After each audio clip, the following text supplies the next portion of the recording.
Hey guys, it's Streamer, and today we're going to be doing a quick video on how to get to equipment in Payday 2.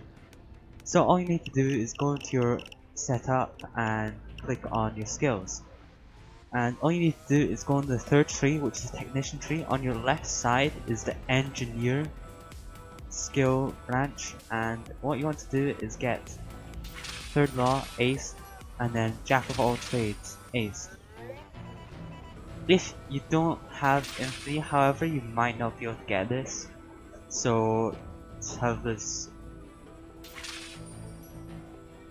Have two of these, and then jack of all trades.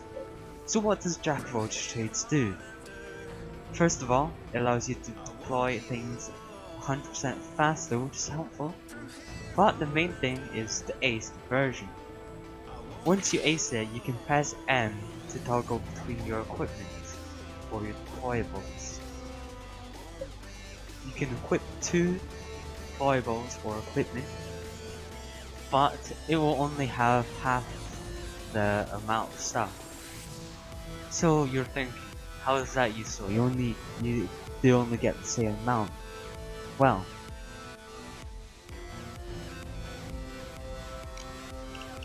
first of all, your primary still gets the same amount of stuff. So for example, you're taking a doctor bag and a first aid kit as secondary. Your first aid kit will have 7, for example, and then doctor bag will still have the 2.